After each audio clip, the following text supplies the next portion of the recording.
बिहार के चर्चित यूट्यूबर मनीष कश्यप ने प्रशांत किशोर की पार्टी जनसुराज ज्वाइन कर ली। प्रशांत किशोर ने जनसुराज में मनीष कश्यप का स्वागत किया। बता दें कि मनीष कश्यप बिहार के चर्चित यूट्यूबर हैं। कुछ वक्त पहले तमिलनाडु में बिहारी मजदूरों की पिटाई का कथित तौर पर फर्जी वीडियो डालने के आरोप में महीनों जेल में काट चुके हैं। इसके बाद मनीष कश्यप ने बीजेपी ज्वाइन कर ली थी। हालांकि बीजेपी से भी उनका मोह भंग हो गया और अब उन्होंने जनसुराज ज्वाइन कर ली। प्रशांत किशोर ने मनीष कश्यप के जनसुराज ज्वाइन करने सहित तमाम मुद्दों पर क्या कहा, देखिए।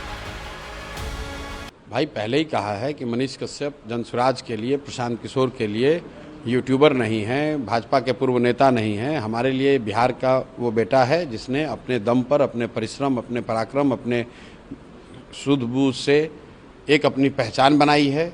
बिहार के लिए कुछ करना चाहते हैं और जनसुराज वो व्यवस्था है जो ये अवसर देता है हर उस युवा को, हर उस व्यक्ति को जो बिहार के लिए कुछ करना चाहता है।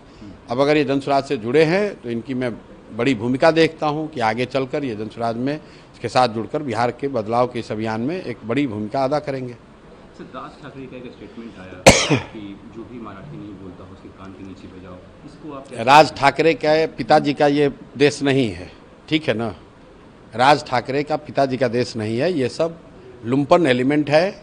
बॉम्बे में अपने घर में बैठकर बाघ बन रहे हैं। राज ठाकरे अपने घर में बैठकर कोई किसी को गाली दे सकता है और ये उनके संस्कार को दिखाता है, उनकी बेवकूफ़ी को दिखाता है। अपने घर में बैठकर किसी दूसरे को, गरीब को, कोई वहाँ काम करने गया है उसको 2 थप्पड़ मारते हो, ये कोई बहादुरी नहीं है। ये कोई बहादुरी नहीं है। तो दोनों भाई एक साथ आ गए। अरे दोनों भाई एक साथ आ जाए, 4 भाई साथ में आ जाएं। ये दोनों भाई पहले साथ में नहीं थे तो क्या कर लिया राज ठाकरे, क्या कर लिए? दोनों भाई साथ में रहेंगे तो क्या कर लेंगे? आप वहाँ मार दीजिएगा किसी को। राज ठाकरे का कुछ नहीं है। वहाँ पर दोषी भाजपा है, भाजपा की सरकार है। वहाँ पर दोषी कांग्रेस है, कांग्रेस उद्धव जी के शिवसेना के साथ उनका गठबंधन है। तेजस्वी यादव को यहाँ बोलना चाहिए। ये लोग उद्धव ठाकरे के साथ बैठ के चाय पीते हैं, राहुल गांधी बैठ कर चाय पी रहे हैं। जब हम लोग शिवसेना को हमने मदद की तो हमने उनसे आश्वासन लिया था कि बिहार के हिंदी भाषी लोगों को बॉम्बे में, महाराष्ट्र में कोई भी नुकसान नहीं होना चाहिए, कोई भी मारपीट नहीं होनी चाहिए, अपशब्द उनके साथ नहीं होना चाहिए। और आप ANI के रिपोर्टर हैं, आप जाकर चेक करा लीजिए। 2020 से लेकर इस घटना से पहले तक एक भी शिवसेना की ओर से कोई ऐसी घटना बिहारियों के प्रति, हिंदी भाषियों के प्रति नहीं हुई है। ये वापस से फिर से शुरू हुआ है क्योंकि वहाँ पर मुंबई म्युनिसिपल कॉरपोरेशन का इलेक्शन है और वहाँ मराठी वोट लेने की लड़ाई है और उस चक्कर में गरीब हिंदी भाषी लोग, बिहार के लोगों के साथ मारपीट हो रही है। दोनों भाई एक साथ आए हैं, क्या कुछ नहीं होगा। दोनों भाई आ जाए, 4 भाई आ जाए, उससे कुछ नहीं होगा। उद्धव ठाकरे ने भी कहा है कि मराठी अस्मिता को बचाना। अरे आप लोग जबरदस्ती का इनको हीरो बना रहे हैं यार। महाराष्ट्र तो आज तक जीत नहीं पाए। महाराष्ट्र में हमसे ज़्यादा उनको नहीं ना कोई जानता है। महाराष्ट्र और कोंकण को छोड़ दीजिए तो इनको विदर्भ में कोई नहीं जानता है, मराठवाड़ा में कोई नहीं जानता है, वेस्टर्न महाराष्ट्र में कोई नहीं जानता है। और ये बिहार और देश की क्या बात करेंगे? मैं आपको फिर से दोहरा रहा हूँ। आप कहते हैं कि आप सनातन को मानते हैं, हिंदू धर्म को मानते हैं। हिंदू धर्म के हिसाब से भी देखिए तो अपने यहाँ घर में, आपके गाँव में, आपके शहर में आए हुए किसी असहाय, किसी गरीब को मारना, ये कौन सा धर्म है? अरे तुम्हारा दम है तो जो मजबूत लोग हैं उनसे लड़ो भाई। अगर तुम्हें बिहार के लोगों से इतनी दिक्कत है तो हमसे काहे मदद मांगने आए थे? जाके देखिए फोटो, हमसे मदद मांगने आए थे कि नहीं? हम मराठी बोलते हैं, हमसे काहे मदद मांगने आए थे? हम भी तो बिहार के ही हैं। ये यही धर्म सिखाता है। किसी अपने से कमजोर व्यक्ति पर अत्याचार करना, ये ना धर्म है ना राजनीति है, ये सिर्फ बदमाशी है और कुछ नहीं। वोटर लिस्ट रिवीजन के मामले में RJD सुप्रीम कोर्ट गई है, आपकी मीटिंग हुई है आपकी पार्टी की, अब आपका क्या रुख है? भाई हम लोग इसके विरोध में हैं। हम लोग का स्पष्ट मत है कि लोकसभा के दौरान जिस वोटर लिस्ट का प्रयोग किया गया, जिसके दम पर, जिसके आधार पर देश की सरकार का चुनाव हुआ, जिसकी वजह से आज प्रधानमंत्री के तौर पर मोदी जी देश में बैठे हुए हैं, उस वोटर लिस्ट को भी तो इसी इलेक्शन कमीशन ने बनाया था। साल भर पहले वो वोटर लिस्ट बना। अब आप कह रहे हैं कि उसमें 1 करोड़ या 2 करोड़ लोगों का फिर से जांच होगा, वो फर्जी है या गलत है। तो क्या मोदी जी को गलत लोगों ने वोट देकर प्रधानमंत्री बनाया है? क्या फिर से दोबारा चुनाव कराएंगे लोकसभा का? तो हम लोग का स्पष्ट मत है कि जो लोकसभा के दौरान जो वोटर लिस्ट था उसी का उपयोग होना चाहिए। उसको आप संशोधित इस नज़रिए से कर सकते हैं कि अगर किसी की मृत्यु हो गई है तो उसका नाम काट दीजिए, कोई यहाँ से छोड़कर चला गया उसका नाम काट दीजिए, और जिसकी उम्र 18 वर्ष से ज़्यादा 1 जनवरी को हो गई है उसका नाम जोड़ दीजिए। इसके अलावा अगर कोई पैरामीटर आप लागू करते हैं तो सीधा दिखाता है कि आपकी नीयत ठीक नहीं है।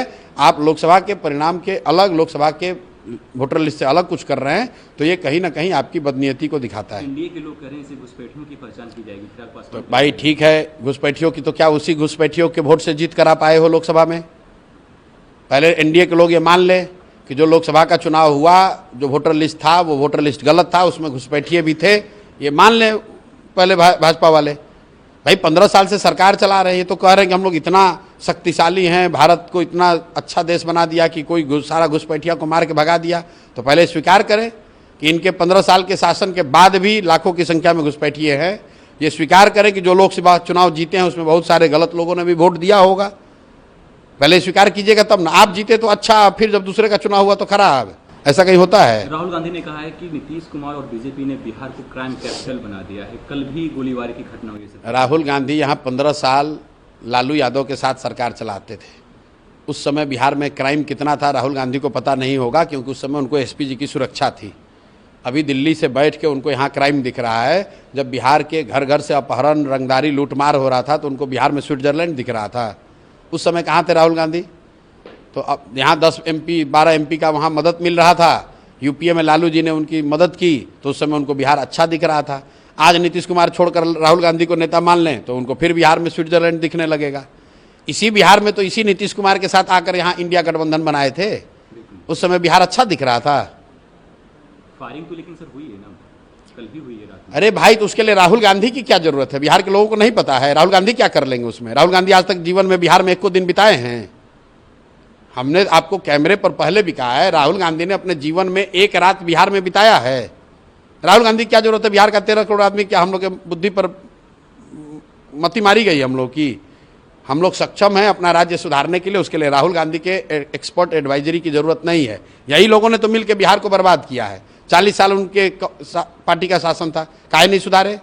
जब लालू जी को 10 साल समर्थन दे रहे थे, जंगल राज, कोर्ट ने कहा बिहार में जंगल राज है, तब काहे नहीं सुधारे? अभी महागठबंधन की सरकार थी, उनके लोग मंत्री थे, लूट रहे थे, तब काहे नहीं सुधारे? अब याद आ रहा है वोट मांगते समय। इसके परे बिहार के लॉ एंड ऑर्डर पे क्या कहेंगे सर? गोलीबारी की घटनाएं रोज। भाई हम लोग 3 साल से कह रहे हैं कि बिहार में लोगों की जो स्थिति है, जो व्यवस्था है, नीतीश कुमार का इकबाल खत्म हो गया है। शारीरिक मानसिक तौर पर नीतीश कुमार कुछ भी करने की स्थिति में नहीं है। शराबबंदी, बालू माफिया, अनाज माफिया बिहार में सरेआम है। पिछले 2-3 साल से लगातार कानून व्यवस्था की स्थिति बिगड़ी है। जब घर का मुखिया ही अचेतन अवस्था में रहेगा तो कानून व्यवस्था तो बिगड़ेगी ही बिगड़ेगी। एक आखिरी अब